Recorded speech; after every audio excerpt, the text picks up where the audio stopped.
Bapak Ibu saudara-saudara sekalian, Shalom.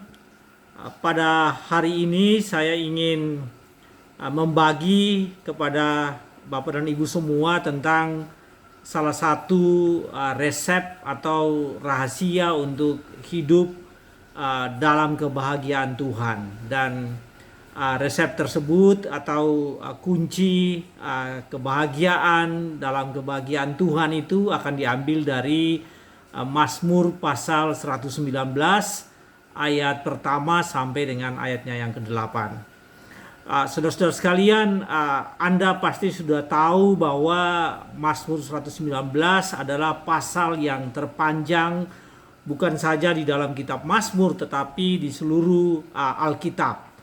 Ada 176 ayat. Jadi pasal ini, pasal 119 dari kitab Mazmur ini terdiri dari 176 ayat dan dibagi ke dalam 22 bagian atau 22 stansa.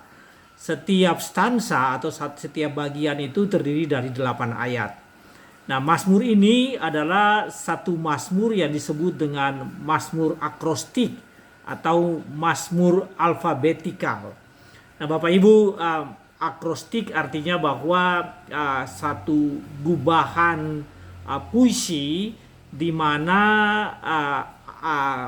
setiap bagian atau setiap kalimat atau setiap stansa itu berasal dari kata pertama, huruf pertama dari satu kata, ya. Jadi misalnya saya memberikan contoh, misalnya kata love atau love. Nah, maka kita bisa mengubah satu puisi yang terdiri dengan kalimat pertama berawal dengan huruf L, kalimat kedua berawal dengan huruf O, kalimat ketiga dengan huruf V, dan kalimat terakhir dengan huruf E misalnya. Nah, itulah yang disebut dengan akrostik, ya. Jadi Mazmur yang akrostik atau Mazmur yang alfabetikal. Nah, Mazmur 119 ini adalah satu Mazmur yang akrostik karena terdiri dari 22 bagian.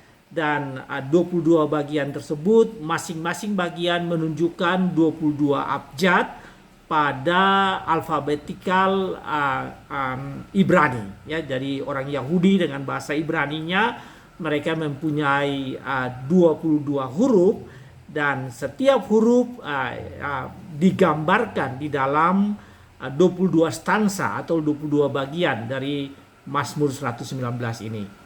Nah, saudara sekalian, Mazmur ini begitu kaya karena di setiap stansa atau di setiap bagian menekankan tentang pentingnya firman Tuhan atau firman Allah atau Taurat Tuhan.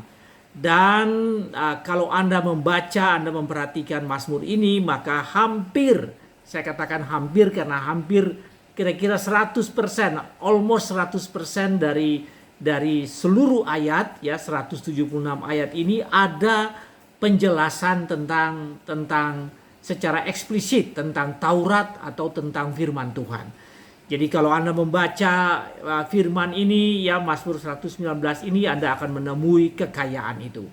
Dan pada malam ini Bapak Ibu Saudara-saudara sekalian, kita akan melihat dari 8 ayat pertama atau stansa 1, stansa pertama Mazmur 119 ayat 1 sampai 8. Nah, saudara-saudara sekalian, judul perikop ini, judul Mazmur ini adalah seperti yang terdapat dalam Alkitab kita, yaitu bahagianya orang yang hidup menurut Taurat Tuhan. Bahagianya orang yang hidup menurut Taurat Tuhan. Jadi itu judul besarnya, dan di dalam 176 ayat ini Anda akan mendapatkan gambaran itu. Namun pada hari ini kita akan fokus pada ayat 1 sampai ayat 8. Saya akan membacakannya untuk kita semua. Berbahagialah orang-orang yang hidup tidak bercelah, yang hidup menurut Taurat Tuhan. Berbahagialah orang-orang yang memegang peringatan-peringatannya, yang mencari Dia dengan segenap hati, yang juga tidak melakukan kejahatan, tetapi yang hidup menurut jalan-jalan yang ditunjukkannya. Engkau sendiri telah menyampaikan titah-titahmu supaya dipegang dengan sungguh-sungguh. Sekiranya hidupku tentu akan berpegang pada ketetapanmu. Maka aku tidak akan mendapat malu apabila aku mengamat-amati segala perintahmu. Aku akan bersyukur kepadamu dengan hati jujur apabila aku belajar hukum-hukummu yang adil.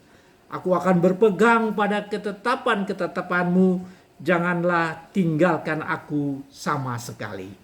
Bapak Ibu, demikianlah pembacaan firman Tuhan ya, Mazmur 119 ayat 1 sampai 8. Dan hal pertama yang ingin disampaikan pada hari ini yaitu mengenai judul dari perikop ini, yaitu bahagianya orang-orang yang hidup menurut firman Tuhan. Jadi Bapak Ibu, di kalimat pertama, kata pertama dari Mazmur 119 ayat 1 atau ayat 1 mengatakan berbahagialah orang yang hidupnya tidak bercela, yang hidup menurut Taurat Tuhan. Kemudian hampir serupa ucapan yang ada pada ayat 1 ini dikemukakan kembali pada ayat 2 yang berbunyi demikian. Berbahagialah orang-orang yang memegang peringatannya, yang mencari Dia dengan segenap hati. Saudara-saudara sekalian, saya pribadi mendefinisikan atau menganggap bahwa ayat pertama ini ya, ayat 1 ini adalah semacam pesan inti dari Mazmur 119 dan lebih spesifik dari ayat 1 sampai ayat 8. Pesan inti ini saya sebut dengan semacam anak panah yang memang akan dibidik ya kepada sasarannya, dan kemudian anak panah ini didukung oleh busur ya, satu busur, dan busur itu adalah yang membuat sampai anak panah ini bisa berjalan dengan baik, bisa tiba pada sasaran, bisa tiba pada targetnya. Dan busur itu terdapat dalam ayat 2 sampai ayat 8. Jadi kalau Anda melihat seluruh ayat-ayat ini ya, bagian pertama atau stansa pertama dari Mazmur 119 ini, maka ini terdiri dari pesan inti atau anak panahnya, yaitu ayat 1, kemudian didukung dengan penjelasan-penjelasan dari ayat 2 sampai ayatnya yang ke-8. Saudara-saudara sekalian, dalam ayat 1 tadi disebutkan dengan berbahagialah orang yang orang-orang yang hidupnya tidak bercela dan hidup menurut firman Tuhan. Saudara-saudara sekalian, kata berbahagia atau happiness juga sering disebut dengan diberkati. Jadi tidak hanya artinya bisa berbahagia, tapi artinya juga adalah diberkati. Jadi diberkatilah orang-orang yang hidupnya tidak bercela, yang hidup menurut Taurat Tuhan. Berbahagialah orang-orang yang hidupnya tidak bercela, yang hidupnya menurut Taurat Tuhan. Saudara-saudara sekalian, ayat pertama dari Mazmur 119 ini serupa dengan ayat 1 dari Mazmur 1. Jadi Mazmur 1 ayat 1. Mazmur 1 ayat 1 mengatakan demikian. Berbahagialah orang yang tidak berjalan menurut nasihat orang fasik, yang tidak berdiri di jalan orang berdosa, dan tidak duduk di dalam kumpulan pencemooh. Jadi kalau Mazmur 1 ayat 1 dikatakan berbahagialah orang, jadi singular ya, individu, maka pada Mazmur 119 ayat 1 dikatakan berbahagialah orang-orang, jadi bersifat plural. Nah, hal ini menggambarkan bahwa unsur persekutuan dalam Mazmur 119 ini menjadi perhatian, bahwa firman Tuhan dipahami dan dipegang secara pribadi, tetapi itu dalam konteks persekutuan atau bergereja, sehingga dikatakan berbahagialah orang-orang, berbahagialah jemaat, berbahagialah gereja, diberkatilah gereja, diberkatilah jemaat yang hidupnya tidak bercela, tetapi hidup menurut Taurat Tuhan atau hidup menurut firman Tuhan. Saudara-saudaraku, Mazmur 119 ini menekankan bahwa yang berbahagia atau yang diberkati adalah mereka yang taat pada firman Tuhan.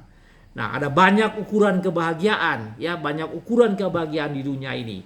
Dan mungkin berbagai indikator yang sering kita dengar adalah kebahagiaan karena dia memiliki properti atau harta yang banyak. Seseorang berbahagia karena dia mempunyai income atau secara finansial dia secure, maka dia katakan dia berbahagia. Ada juga yang mengatakan berbahagia karena life expectancy rate-nya yang panjang atau harapan hidupnya yang panjang atau umurnya yang panjang. Ada orang berbahagia karena mempunyai social support sistemnya yang besar, yang bagus, ya. Misalnya status sosialnya di masyarakat, dia naik pangkat, dia naik gaji, dia lulus, ya, kemudian dia punya ijazah, atau juga dia punya networking yang luas. Bisa juga orang mengatakan dia berbahagia karena anak-anaknya, karena cucu-cucunya berhasil dan keluarga besarnya berhasil, dan itu menunjukkan kebahagiaannya. Namun demikian Bapak Ibu saudara-saudaraku, apa yang disebut dengan indikator-indikator kebahagiaan yang saya sebutkan tadi itu adalah indikator-indikator kebahagiaan yang sementara. Saudara memiliki income yang banyak tapi orang lain juga memiliki lebih banyak. Saudara mempunyai prestasi tapi orang lain juga mempunyai prestasi. Saudara mempunyai nama besar tapi nama besar saudara itu akan lama-kelamaan dilupakan, ya. Ketika semakin senior, semakin tua, orang makin melupakan Anda, dan apa yang Anda andalkan sebagai sumber kebahagiaan Anda itu makin hari makin lenyap. Nah, hanya ada satu-satunya kebahagiaan yang sejati, kebahagiaan yang abadi, yaitu status Anda sebagai orang yang melakukan kehendak Allah, firman Tuhan, sebagai anak-anak Allah dan orang yang melakukan kehendak Allah di dalam kehidupan Anda. Saudara sekalian, apa artinya? Artinya dari ayat 1 ini bahwa yang berbahagia, Alkitab menekankan sekali lagi, yaitu yang berbahagia adalah mereka yang melakukan firman Tuhan. Jadi boleh saja Anda mempunyai status, Anda mempunyai dalam kehidupan dalam masyarakat yang bisa menggambarkan indikator-indikator kebahagiaan itu. Tetapi Alkitab menekankan bahwa kebahagiaan adalah mereka yang memiliki status sebagai anak-anak Allah dan melakukan firman Tuhan dalam kehidupan mereka. Jadi pelajaran pertama bagi kita hari ini, kita hendaklah mengingat bahwa kebahagiaan yang sejati bukan tergantung pada indikator-indikator yang sementara seperti apa yang saya jelaskan tadi. Tetapi kebahagiaan yang sejati seperti kata Alkitab, yaitu ketika kita melakukan firman Tuhan. Kita menjadi anak-anak Allah yang melakukan kehendak Allah. Dan kehendak Allah itu diwujudkan dalam kehidupan kita sehari-hari dalam melakukan firman Tuhan. Nah, saudara sekalian, di dalam Mazmur ini, di dalam ayat 2 sampai ayat 8 menggambarkan tentang keutuhan dari firman Allah, keutuhan dari ajaran firman Tuhan, ya, keutuhan dari firman Tuhan. Dengan kata lain menggambarkan keutuhan dari Alkitab, ya, yaitu yang terambil secara menyeluruh mulai dari Kejadian sampai dengan Wahyu. Saya ingin menunjukkan itu kepada Anda. Di dalam ayat-ayat ini, ya, ada 7 frasa yang menggambarkan tentang firman Tuhan. Dan ketujuh frasa itu adalah, yang pertama adalah Taurat Tuhan di dalam ayat 1. Yang kedua adalah peringatan-peringatan Tuhan pada ayat kedua. Ayat 3 mengatakan jalan-jalan Tuhan. Ayat keempat, titah Tuhan. Ayat kelima dan ayat yang ke-8 mengatakan ketetapan Tuhan. Ayat ke-6 adalah perintah Tuhan, ya, menjelaskan tentang perintah Tuhan. Dan ayat ke-7 hukum Tuhan, hukum-hukum Tuhan. Jadi seperti tadi saya katakan, saudara-saudara sekalian, dari ayat 1 sampai ke ayat 8 terdapat kata atau frasa yang menggambarkan tentang firman Tuhan. Dia dalam bentuk Taurat, dalam bentuk peringatan, dalam bentuk jalan-jalan Tuhan atau arahan-arahan atau direction yang disampaikan oleh Tuhan, dalam bentuk titah Tuhan, dalam bentuk ketetapan Tuhan, dalam bentuk perintah Tuhan, dan dalam bentuk hukum Tuhan. Saudara, apa artinya? Artinya bahwa firman Tuhan itu utuh dan komprehensif, menyangkut segala aspek yang tadi saya sebutkan itu, ya. Dan dalam ayat ini, dalam stansa pertama ini, tujuh bagian atau tujuh bentuk dari firman Tuhan itu disampaikan, ya. Kemudian kalau Anda perhatikan, ini sebetulnya menggambarkan apa yang tadi saya sebutkan dengan comprehensiveness, ya. Jadi comprehensiveness, keutuhan dari firman Tuhan itu. Bapak Ibu saudara-saudara sekalian, ini berlaku ya.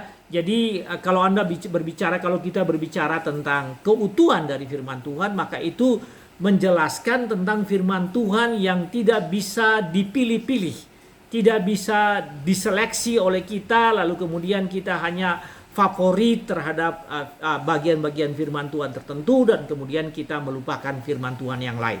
Bukan itu maksudnya. Jadi firman Tuhan harus dipahami secara komprehensif, harus dihargai secara utuh mulai dari Kejadian sampai dengan Wahyu. Dan kalau Anda perhatikan betul-betul, itu terdiri dari 5 kitab Musa atau Pentateuch, kemudian ada kitab-kitab sejarah, nubuat dari nabi-nabi, baik nabi-nabi kecil maupun nabi besar, kemudian kitab-kitab hikmat seperti Mazmur, kitab-kitab yang lain, Kidung Agung, ya, kitab Amsal, Pengkhotbah itu adalah kitab-kitab hikmat, kemudian Injil, kemudian Kisah Para Rasul, surat-surat pastoral, ya, surat-surat pastoral baik yang dari Paulus, dari Petrus, ya, itu adalah surat-surat pastoral dan kemudian ditutup dengan Wahyu. Nah, Bapak Ibu saudara sekalian, itulah keutuhan dari firman Tuhan. Keutuhan firman Tuhan yaitu mulai dari Kejadian sampai dengan Wahyu. Nah, Anda harus mengenal firman Tuhan secara utuh. Seluruh Alkitab itu harus dipahami dan diketahui secara utuh. Sebagai orang Kristen, baca dan pahami Alkitab dari Kejadian sampai dengan Wahyu.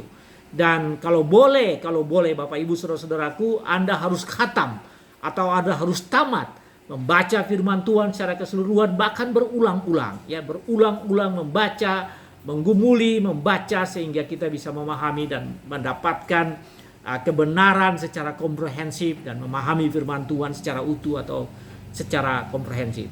Karena itu Bapak Ibu saudara sekalian, buat komitmen untuk membaca Alkitab secara utuh.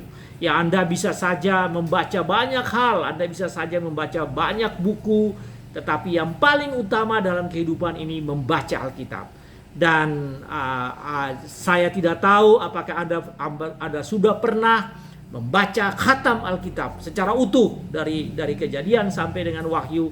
Tetapi firman Tuhan pada hari ini ingin menekankan tentang hal itu. Bahwa sebagai anak-anak Tuhan, sebagai orang Kristen, sebagai orang percaya, setiap individu, setiap kita harus memahami firman Tuhan secara keseluruhan. Mulai dari Kejadian sampai Wahyu. Dan karena itu kita harus mengadakan waktu kita. Kesempatan yang diberikan Tuhan bagi kita, kita harus memanfaatkan itu untuk memahami firman Tuhan secara utuh. Memahami firman Tuhan secara komprehensif. Dan mengadakan waktu untuk membaca firman Tuhan. Lakukan itu dari sekarang, ya. Anda bisa punya komitmen untuk membaca banyak buku, tetapi yang paling utama Anda berkomitmen untuk membaca Alkitab. Saudara-saudara sekalian, bagaimana langkah praktis untuk menjadikan firman Tuhan pegangan dalam hidup ini? Di dalam ayat-ayat tadi yang kita baca, maka ada 2 hal. Yang pertama, kita harus mengenal firman Tuhan secara benar dan menyeluruh, seperti tadi yang sudah saya uraikan. Dan yang kedua, kita harus menghidupi firman Tuhan. Jadi tidak saja membaca, mengenal, memahami, tetapi bagaimana menghidupi firman Tuhan itu di dalam kehidupan kita. Saudara, di 8 ayat ini, stansa pertama dari Mazmur 119 ini, ada beberapa kata kerja yang menunjukkan tentang bagaimana kita harus memahami firman Tuhan. Ya, bagaimana cara atau metode atau pendekatan bagi kita untuk memahami firman Tuhan. Dan saya ingin membacakan itu kepada Anda semua. Dari ayat yang kedua dikatakan bahwa kita harus mencari Dia dengan segenap hati. Mencari Allah dengan segenap hati dengan cara membaca firman Tuhan, kita mencari Dia. Nah, ini menekankan tentang motivasi, kesungguhan bahwa itu harus dilakukan dengan segenap hati. Pada ayat yang 6 dikatakan ayat 6 dikatakan bahwa kita harus mengamat-amati firman Tuhan. Nah, saudara sekalian, mengamat-amati artinya melakukan penyelidikan, ya. Melakukan research, melakukan penyelidikan, mengamati-amati firman Tuhan. Bukan mengamati, tapi mengamat-amati firman Tuhan. Agar supaya Anda bisa memahami itu, maka Anda harus mendalami itu, mengamat-amati itu. Dan pada ayat ke-7 mengatakan harus belajar firman Tuhan. Jadi ada 3 kata saudara-saudara sekalian yang menggambarkan bagaimana metode atau pendekatan bagi kita untuk bisa memahami firman Tuhan secara komprehensif dan menyeluruh itu. Yang pertama, mencari Dia dengan segenap hati, membaca Alkitab dengan sepenuh hati. Yang kedua mengamat-amati. Dan yang ketiga kita belajar firman Tuhan. Nah saudara-saudara sekalian, mencari dia dengan segenap hati, mengamati-amati, belajar, itu adalah menggambarkan bahwa kita tidak sekedar membaca firman Tuhan. Tidak sekedar membaca Alkitab. Tetapi ada keputusan yang sepenuh hati untuk belajar, menyelidiki dan mengamat-amati. Atau yang tadi saya sebutkan dengan melakukan studi, belajar tentang firman Tuhan. Saudara-saudaraku, di dalam Mazmur pasal 1, tadi kita telah membaca dari pasal 1 ayat 1. Tetapi dalam pasal 1 ayat 2, Mazmur 1 ayat 2, atau ayat 1 dan ayat 2 mengatakan demikian. Berbahagialah orang yang tidak berjalan menurut nasihat orang fasik, yang tidak berdiri di jalan orang berdosa, yang tidak duduk dalam kumpulan pencemooh, tetapi yang kesukaannya ialah Taurat Tuhan, dan merenungkan Taurat itu siang dan malam. Saudara sekalian, ini juga ini menggambarkan tentang metode, tentang pendekatan tadi. Tadi saya sebutkan belajar, mengamat-amati firman Tuhan, Alkitab. Nah, dalam Mazmur 1 ayat 2 dikatakan, orang yang merenungkan firman Tuhan itu siang dan malam, maka dia berbahagia.